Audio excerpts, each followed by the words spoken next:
Hello everyone, আসসালামু আলাইকুম। Welcome back to Irin Parvin recipe. নিয়ে চলে আসলাম একদম ইউনিক এবং নতুন একটা নাস্তার রেসিপি। আর এই নাস্তাটা যদি বাচ্চাদের টিফিনে দেন তাহলে টিফিন বক্স একদম খালি আসবে, এটা গ্যারান্টি দিলাম। বন্ধুরা, এভাবে যদি শুধুমাত্র আটা আর আলু দিয়ে এত লোভনীয় মজাদার নাস্তা বানানো যায় তাহলে পরে তো আর কথাই নাই। বিকেলে চায়ের আড্ডাটা জমে যাবে এই নাস্তা দিয়ে। যে কেউ খাওয়ার পর আপনার কাছে এই রেসিপিটা চাইবে। আশা করছি এই নাস্তার রেসিপিটা আপনাদের পছন্দ হবে, আর পছন্দ হলে লাইক কমেন্ট শেয়ার করে আমার চ্যানেলটিকে সাপোর্ট করুন। এভাবে পাশেই থাকুন। আপনাদের সাপোর্ট আমার চ্যানেলটিকে অনেক দূর এগিয়ে নিয়ে যেতে সাহায্য করবে। এইরকমই আরও নতুন নতুন রেসিপি দেখতে চাইলে আমার পেজটিকে সাবস্ক্রাইব ফলো করে রেখে দিতে পারেন। তাহলে চলুন ইউনিক টাইপের এই নাস্তার রেসিপিটা কিভাবে বানাবো সেটা দেখে নেই।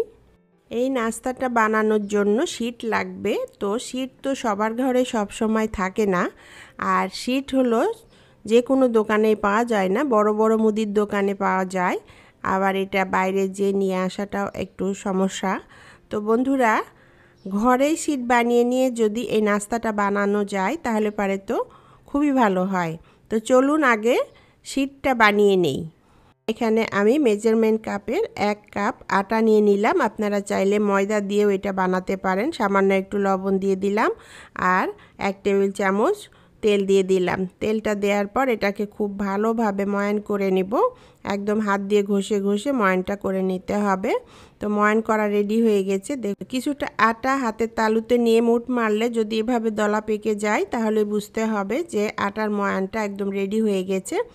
এরপর আমি এখানে অল্প অল্প করে পানি দিয়ে শক্ত একটা আটার ডো বানিয়ে নিব। তো আটার ডোটা রেডি হয়ে গেছে। দেখুন, এরকম একটা শক্ত ডো বানিয়ে নিতে হবে। আর এই আটার ডোটাকে আমি একটু রেস্টে রেখে দিব ঢাকনা দিয়ে। কিছুক্ষণ পর ফিরে আসলাম। এই আটার ডোটা একটু হাত দিয়ে মথে নিলাম, নিয়ে তারপর এখান থেকে একদম ছোট ছোট করে লেচি কেটে নিতে হবে। তো এখানে আমি 5টা লেচি কেটে নিয়েছি। এরপর বেলে নিব। তো এক একটা লেচি দিয়ে ছোট ছোট করে রুটি বানিয়ে নিব। বেশি বড় করা যাবে না, একদম ছোট। দেখতে পাচ্ছেন কীরকম সাইজ বানিয়েছি। 5টা রুটি 5টা সাইজের বানাবো। এক একটা রুটি একটার থেকে ছোট সাইজের করে বানাবো। তো রুটিগুলো আমি বানিয়ে নিয়েছি। আর এখন এই একটা রুটি নিয়ে নিলাম আর সবচেয়ে বড় সাইজের রুটিটা নিলাম, আর এটার উপরে একটু তেল দিয়ে দিলাম। তেলটা হাত দিয়ে পুরা রুটির উপরে লাগিয়ে দিব। আর হলো সাইডে বেশি করে তেল লাগানোর চেষ্টা করবেন। সাইডে খুব ভালোভাবে তেল লাগাতে হবে। এরপর এখানে একটু শুকনো আটা ছড়িয়ে দিলাম, দিয়ে হাত দিয়ে আবার এটাকে ভালো করে এটার সাথে ঘষে ঘষে লাগিয়ে নিলাম। এর উপরে আরও একটা রুটি দিয়ে দিলাম। আর রুটিটা দেওয়ার সময় খেয়াল রাখবেন সাইডে যেন একটু জায়গা ফাঁকা রেখে রুটিটা দেন, তাহলে পরে যখন শীটটা সেকা হয়ে যাবে তখন কিন্তু তুলতে খুব সুবিধা হবে।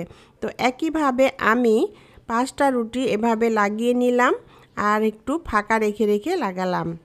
সবচেয়ে ছোট রুটিটা শেষে লাগালাম।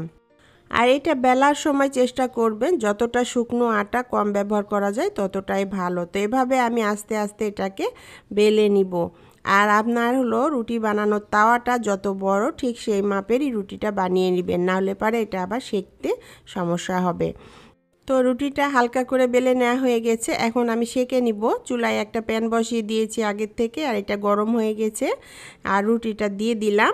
রুটিটা দেওয়ার পর একদম ঘড়ি ধরে 10 সেকেন্ড আপনি এটাকে সেঁকে নেবেন, নিয়ে তারপর আবার উল্টিয়ে দিবেন, দিয়ে অপর পিসটাও 10 সেকেন্ড সেঁকে নেবেন, নিয়ে রুটিটাকে উঠিয়ে নেবেন। এটা বেশি সেঁকলে কিন্তু শক্ত হয়ে যাবে। তারপর এটা হলো ঠান্ডা হতে দেয়া যাবে না, গরম গরম কিন্তু এটা উঠিয়ে নিতে হবে। তো দেখুন সাইডে যে ছোট ছোট রুটি দিয়েছিলাম, তো এক একটা লেয়ার হলো ফাঁক ফাঁক হয়ে আছে। তো সেখান থেকে টান দিয়ে আস্তে করে এটা উঠিয়ে নিতে হবে। আর উঠানো দেখেই বুঝতে পারছেন এটা কত তাড়াতাড়ি উঠে যাচ্ছে, কতটা পাতলা হয়েছে আর এতটা সফট হয়েছে, হাত দিয়ে মুঠ মারলে মুঠ হয়ে যাচ্ছে। তো এখন এই রুটিগুলোকে আমি একটা সুতি কাপড়ের ওপরে রেখে তারপর খুব ভালোভাবে ঢেকে সাইডে রেখে দিব। আলুর পুর বানিয়ে নিব। এখানে আমি 2টা বড় সাইজের আলু সিদ্ধ করে নিয়ে ম্যাশ করে নিয়েছি। হাফ কাপ পেঁয়াজ কুচি দিয়ে দিলাম। পেঁয়াজটা একদম চপ করে নিয়েছি মিহি করে। আর হলো কিছুটা কাঁচামরিচ কুচি দিয়ে দিলাম। কিছুটা ধনে পাতা কুচি দিয়ে দিলাম, হাফ চামচ মরিচের গুঁড়ো দিলাম, হাফ চামচ লবণ দিলাম, হাফ চামচ জিরার গুঁড়ো দিলাম, হাফ চামচ চাট মশলা দিলাম, হাফ চামচ চিলি ফ্লেক্স দিলাম, হাফ চামচ গরম মশলার গুঁড়ো দিলাম, হাফ চামচ ব্ল্যাক পেপার দিলাম বা গোলমরিচের গুঁড়ো, আর হাফ চামচ হলুদের গুঁড়ো দিলাম। হলুদের গুঁড়োটা দিলাম এটা সুন্দর একটা কালার আসার জন্য। তারপর এটাকে খুব ভালোভাবে মাখিয়ে নিতে হবে। মাখাতে মাখাতে এখানে আমি 2 টেবিল চামচ কর্নফ্লাওয়ার অ্যাড করে দিলাম। কর্নফ্লাওয়ারটা দিলাম এটা বাইন্ডিংয়ের জন্য। কর্নফ্লাওয়ার দিলে এটা ভাজার সময়তে আলুর পুরটা বের হয়ে আসবে না বা খসে যাবে না। তারপর এটাকে খুব ভালোভাবে মাখিয়ে রেডি করে নিলাম। এরকম একটা স্টিলের প্লেটের ওপরে তেল লাগিয়ে নিলাম সামান্য একটু, আর হাতেও তেল লাগিয়ে নিলাম। তারপর অল্প করে আলুর পুর নিয়ে এভাবে লম্বা করে একদম পাতলা করে যেরকম সাইজের করতে চান সেভাবে এই আলুর পুর দিয়ে রোল বানিয়ে নেবেন। তো আমি সবগুলো বানিয়ে রেডি করে নিলাম। এবার যে সিটগুলো বানিয়েছিলাম সেগুলো হলো চাকু দিয়ে চারপাশ কেটে চারকোনা শেপ দিয়ে নিব, স্কোয়ার শেপ দিয়ে নিব। আর হলো দুই পাশে আমি হলো আটা দিয়ে হলো পাতলা একটা বেটার বানিয়েছিলাম সেটা দিয়ে দিলাম। এভাবে দুই পাশে দিলে এটা ভাজার সময়তে খসে যাবে না। তো এইভাবে লাগিয়ে তারপর এক পাশে আলুর পুরটা দিলাম, দিয়ে আস্তে আস্তে হাত দিয়ে একদম রোল করে টাইট করে একটা রোল বানিয়ে নিতে হবে। দেখুন এটা বানানো হয়ে গেছে। এখন এটা সাইডে রেখে দিব, আর একইভাবে আমি সবগুলো রোল বানিয়ে নিব।